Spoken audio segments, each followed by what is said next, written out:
నమస్తే, welcome to R Telugu. Pawan Kalyan versus Revanth Reddy. సరే, Revanth Reddy direct గా మాట్లాడిండా లేదా అనేది పక్కన పెడితే ఆయన ఎక్కడ కూడా డైరెక్ట్ గా మాట్లాడలేదు. మరి ఇండైరెక్ట్ గా ఇటు కాంగ్రెస్ నేతలు అయి ఉండొచ్చు, ఇటు మంత్రి పొన్నం ప్రభాకర్ గాని, లేదంటే జడ్చెల్లా ఎమ్మెల్యే అనిరుద్ రెడ్డి గాని, వీళ్ళంతా కూడా వరుసగా పవన్ కళ్యాణ్ గురించి మాట్లాడుతూనే ఉన్నారు. పవన్ కళ్యాణ్ ప్యాకేజీ స్టార్ అంటూ, పవన్ కళ్యాణ్ బీజేపీకి అమ్ముడు పోయిండంటూ ఇలా నానా రకాలుగా ఇటు కాంగ్రెస్ నేతలు మాట్లాడుతూనే ఉన్నారు.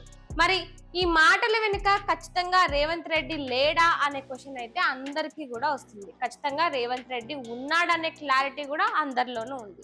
అయితే అసలు ఎందుకు పవన్ కళ్యాణ్ పై ఇటు బీఆర్ఎస్ నేతలు కానీ, లేదంటే కల్వకుంట్ల కవిత, ఏదైతే టీఆర్ఎస్ పార్టీ అధినేత్రి అయిన కల్వకుంట్ల కవిత వీళ్ళు మాట్లాడుతున్నారంటే, సరే ఓకే, ఇటు కల్వకుంట్ల కవితనేమో ఆమె ఐడెంటిటీ కోసం, ఏదో ఒక గుర్తింపు కోసం ఇప్పుడు చాలా పరితపించిపోతుంది కాబట్టి ఆమె మాట్లాడుతుంది, పవన్ కళ్యాణ్ ని మస్తు మాటలు అంటుంది, అది ఓకే. కానీ ఇటు కాంగ్రెస్ నేతలు ఎందుకు మాట్లాడుతున్నారు? ఇప్పుడు రానున్న రోజుల్లో ఇటు మున్సిపల్ ఎన్నికలు కూడా ఉన్నాయి. మరి నిజంగా పవన్ కళ్యాణ్ కు భయపడే ఈ విధంగా కాంగ్రెస్ నేతలు మాట్లాడుతున్నారా? అసలు అక్కడ మాట్లాడింది పవన్ కళ్యాణ్ ఒకటైతే, ఇక్కడ వీళ్ళు మాట్లాడుతూ చెప్తున్నది మరొకటి. ఇంకొకటి చెప్పాలంటే, ఇటు ఏదైతే పవన్ కళ్యాణ్ ఒక మీటింగ్ పెట్టుకుంటామంటే ఆ మీటింగ్ కి కూడా ఇటు తెలంగాణ ప్రభుత్వం, కాంగ్రెస్ ప్రభుత్వం ఆ మీటింగ్ పెట్టుకోకుండా అనుమతులు అనేది ఇవ్వలేదు, మీటింగ్ పెట్టుకోకూడదు అని కూడా చెప్పింది.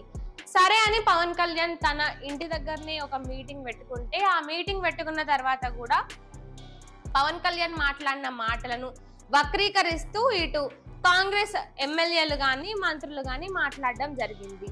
మరి అసలు ఎందుకు కాంగ్రెస్ పార్టీ నాయకులు ఎందుకు పవన్ కళ్యాణ్ ని ఇప్పుడు టార్గెట్ చేస్తున్నారు?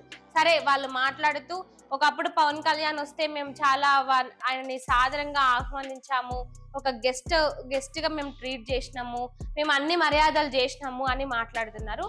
మరి ఈ రోజు ఎందుకు ఇంతగానం ఒకరెనకల ఒకరు మరీ ఇక పని కట్టుకొని మరి పవన్ కళ్యాణ్ ని మాట్లాడుతున్నారు? అంటే పవన్ కళ్యాణ్ ఇక్కడ తెలంగాణలో పోటీ చేస్తే ఇక కాంగ్రెస్ పార్టీ పని అయిపోయినట్టే అని వాళ్ళు భావిస్తున్నారా? మరి కాంగ్రెస్ పార్టీ ఇటు ఆంధ్రాలో కూడా ఉంది. కాంగ్రెస్ పార్టీ జాతీయ పార్టీ, మరి జనసేన పార్టీ ఇటు తెలంగాణ ఆంధ్రాలోనే ఉన్నప్పటికీ ఎందుకు పవన్ కళ్యాణ్ కన్నా, లేదంటే జనసేన పార్టీ అయినా కూడా వీళ్ళిద్దరిని అంతగా వ్యతిరేకిస్తున్నారు?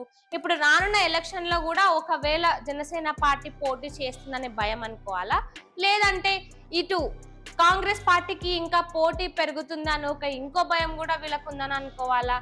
ఏదైతేనేం ఇటు పవన్ కళ్యాణ్ జోలికి ఇప్పటి వరకు వీళ్ళు వెళ్ళారా లేదా అనేది పక్కన పెడితే, ముఖ్యంగా ప్రొఫెసర్ నాగేశ్వరరావు ఇన్సిడెంట్ ఏదైతే జరిగిందో దాని తర్వాత ప్రొఫెసర్ నాగేశ్వర్ ను డిఫెండ్ చేస్తూ వీళ్ళు ఎక్కువగా మాట్లాడుతున్నారు. ప్రొఫెసర్ నాగేశ్వర్ కి సపోర్టెడ్ గా మాట్లాడుతున్నారు. అసలు గోరుతో పోయేదాన్ని గొడ్డల్లాగా తెచ్చుకుంది కాంగ్రెస్ పార్టీ నాయకులే, కాంగ్రెస్ పార్టీ అధిష్టానమే అని చెప్పాలి.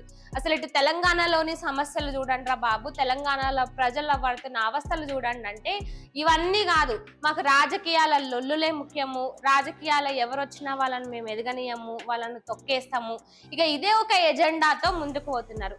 ఇటు బీఆర్ఎస్ పార్టీకి నుంచి కూడా కేటీఆర్ గానీ, లేదంటే మిగతా నాయకులు గానీ ఇటు పవన్ కళ్యాణ్ ని వ్యతిరేకిస్తున్నారు. సరే, వాళ్ళంటే ముందు నుంచి కూడా ఆంధ్ర నాయకులన్నా, లేదంటే ఆంధ్రాకు వ్యతిరేకంగా మాట్లాడుతున్నారు కాబట్టి వాళ్ళది ఓకే, ఫైన్, ఒప్పుకుందాం. కానీ ఇటు కాంగ్రెస్ పార్టీ ఎందుకు ఇలా, కాంగ్రెస్ పార్టీ ఎందుకు ఈ విధంగా పవన్ కళ్యాణ్ గురించి ఇప్పుడు ప్రత్యేకంగా మాట్లాడుతుంది? సరే, గతంలో పవన్ కళ్యాణ్ ఇటు కాంగ్రెస్ ఎమ్మెల్యేలు ఏదో మాట అనడము, గతంలో ప్యాకేజీ స్టార్ అనడము, అది ఇది మస్తుగా మాట్లాడిండ్రు. ఇప్పుడు ఏదైతే ఈ ప్రొఫెసర్ నాగేశ్వర్ ఇన్సిడెంట్ జరిగిందో ఆ తర్వాత ఆయన డిఫెండ్ చేసుకుంటా మొత్తానికి పవన్ కళ్యాణ్ ని టార్గెట్ చేసిరు. ఇక టార్గెట్ చేసిన దానికి కూడా ఫలితాన్ని మీరే చూసిండ్రు కదా. పవన్ కళ్యాణ్ చాలా గట్టిగా సవాల్ విసురుతూ చెప్పిండు, తెలంగాణలో జనసేన పార్టీ ఉంటుంది, తెలంగాణలో జనసేన పోటీ చేస్తుంది అని.